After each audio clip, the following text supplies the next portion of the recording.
Hi friends, welcome to our channel. Brahmamudi serial next ఎపిసోడ్లో ఏం జరగబోతోందో ఈ వీడియోలో చూసి తెలుసుకుందాం. రాజ్ చనిపోయాడా? అసలేం జరిగింది అని తెలుసుకోవడానికి ఈ వీడియోని స్కిప్ చేయకుండా ఎండ్ వరకు చూసేయండి. రాజ్ కావ్యల ఇద్దరికీ యాక్సిడెంట్ అవుతుంది. ఈ ఇన్ఫర్మేషన్ దుగ్గిరాల కుటుంబానికి తెలుస్తుంది. కావ్య ఒక్కదాన్నే మాత్రమే హాస్పిటల్లో జాయిన్ చేస్తారు. అప్పుడు దుగ్గిరాల కుటుంబం అంతా వచ్చి కావ్యని చూసి చాలా బాధపడుతూ ఉంటుంది. అలా అందరూ బాధపడుతూ ఉన్నప్పుడు అపర్ణకి రాజ్ గుర్తుకు వస్తాడు. అప్పుడు సుభాష్తో, ఏవండి రాజ్, మన రాజ్ ఏడండి, కావ్య ఒక్కటే ఉందేంటి, మన రాజ్ ఎక్కడున్నాడు అని అంటుంది.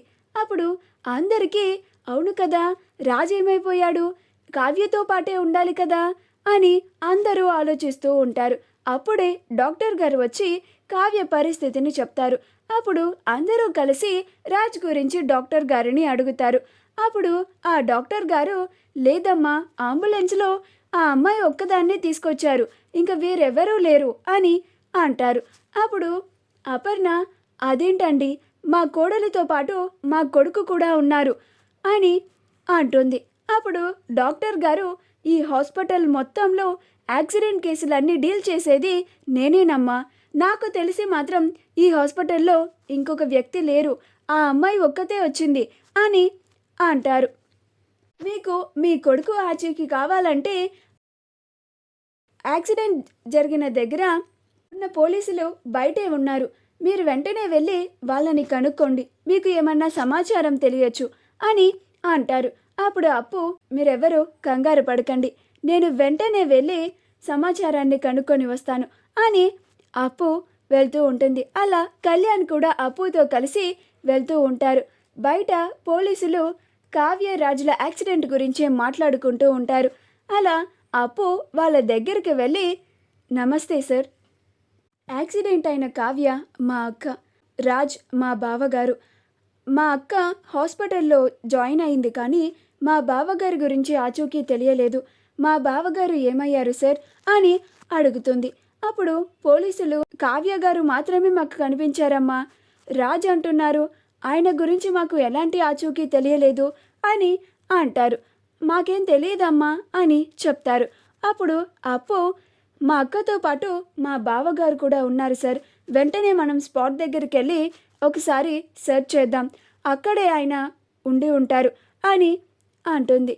అప్పుడు పోలీసులు, అలాగేనమ్మా, కానీ పోలీసులే ఆ పని చేయాలి కదమ్మా, మీరు రాకూడదు అక్కడికి, మేము వెతికి మీకు ఇన్ఫర్మేషన్ని ఇస్తాము అని అంటారు. అప్పుడు అప్పు, లేదు సార్, నేను కూడా పోలీస్ ఆఫీసర్ని అని, నేను కూడా వస్తాను అని అంటుంది. అప్పుడు ఆ పోలీసులు, అలాగేనమ్మా రండి అని అంటారు. అలా ఆ పోలీసులతో కలిసి అప్పు కూడా యాక్సిడెంట్ అయిన స్పాట్ దగ్గరికి వెళ్తుంది. అక్కడ అందరూ రాజ్ కోసం వెతుకుతూ ఉంటారు. అప్పుడు కళ్యాణ్ లోయలో పడిపోయిన కారుని చూసి, అప్పు, అదిగో కారు అక్కడ పడిపోయింది అని చూపిస్తాడు. అప్పుడు అప్పు ఆ కారుని చూసి అటువైపుగానే రాజ్ బాడీని వెతుకుతూ ఉంటుంది. అలా పోలీసులు కూడా ఇంకొక పక్క రాజ్ బాడీ ఎక్కడన్నా దొరుకుతుందేమో అని వెతుకుతూ ఉంటారు. అలా అప్పు ఎంత వెతికినా కానీ అస్సలు రాజ్ బాడీ కనిపించదు. ఇంకా అలా వెతుకుతూ ఉంటే ఒక చెట్టుకి రాజ్ షర్ట్ కనిపిస్తుంది. ఆ చొక్కాకి అన్ని రక్తం మరకలే ఉంటాయి. అప్పుడు అప్పు ఆ చొక్కాని చూసి, ఆ చొక్కాకి ఉన్న రక్తం మరకలు చూసి చాలా బాధపడుతూ ఉంటుంది. షర్ట్ ఇక్కడే ఉంది, కానీ బావగారి బాడీ ఎక్కడో దొరకడం లేదే అని చాలా బాధపడుతూ తన బాధని దిగమింగుకుంటూ వెతుకుతూ ఉంటుంది. ఎంత వెతికినా, ఎంతసేపు వెతికినా కానీ అస్సలు రాజ్ ఆచూకీ మాత్రం అస్సలు తెలియదు. ఆ కాసేపటికి అప్పు ఆ షర్ట్ని తీసుకొని పైకి వస్తుంది. అలా ఆ పోలీసులని అడుగుతూ ఉంటుంది, మీకేపైనా మా బావగారి ఆచూకీ తెలిసిందా సార్ అని. అప్పుడు వాళ్ళు, లేదమ్మా, మాకు అస్సలు ఎక్కడా కూడా కనిపించలేదు అని అంటారు. అప్పుడు అప్పు, మా బావగారి షర్ట్ కనిపించింది సార్ అని చెప్తుంది. అప్పుడు ఆ పోలీసులు, బహుశా మీ బావగారి బాడీ కూడా ఆ లోయలో పడిపోయి ఉండొచ్చమ్మా అని అంటారు. ఆ మాటకి అప్పు కళ్యాణ్ ఇద్దరు చాలా బాధపడిపోతూ ఇంకా కన్నీళ్లు పెట్టుకుంటూ తిరిగి హాస్పిటల్ దగ్గరికి వస్తారు. డాక్టర్ గారు కావ్యకి ట్రీట్మెంట్ చేసిన తర్వాత దుగ్గిరాల కుటుంబం దగ్గరికి వచ్చి, మేం చేయాల్సిన ప్రయత్నం మేము చేశామమ్మా, పేషెంట్ని అబ్జర్వేషన్లో ఉంచాలి అని అంటారు. అప్పుడు అందరూ మా కోడలు ఎప్పుడు స్పృహలోకి వస్తుంది డాక్టర్ గారు అని అడుగుతుంది. అప్పుడు డాక్టర్ గారు చెప్పలేమమ్మా అని అక్కడి నుంచి వెళ్ళిపోతారు. కాసేపటికి కావ్యకి యాక్సిడెంట్ గురించి గుర్తుకి వస్తూ యావండి అనుకుంటూ ఒక్కసారిగా స్పృహలోకి వచ్చి ఉలిక్కిపడి లెగుస్తుంది. ఆ అరుపులకి డాక్టర్ గారు, దుగ్గిరాల కుటుంబం అంతా పరిగెత్తుకుంటూ కావ్య దగ్గరికి వస్తారు. అప్పుడు కావ్య ఆయనెక్కడా అని అందరినీ అడుగుతుంది. అప్పుడు ఒక్కరి దగ్గర కూడా సమాధానం ఉండదు. అందరూ కన్నీళ్లు పెట్టుకుంటూ ఉంటారు. అప్పుడు అపర్ణ, రాజ్ గురించి మాకు కూడా ఆచూకీ అస్సలు దొరకలేదమ్మా కావ్య, యాక్సిడెంట్ స్పాట్ నుంచి నిన్ను మాత్రమే హాస్పిటల్లో జాయిన్ చేశారని మాకు కాల్ వచ్చింది. వెంటనే మేమందరం ఇక్కడికి వచ్చేసాము. కానీ రాజ్ ఆచూకీ మాత్రం అస్సలు దొరకలేదు.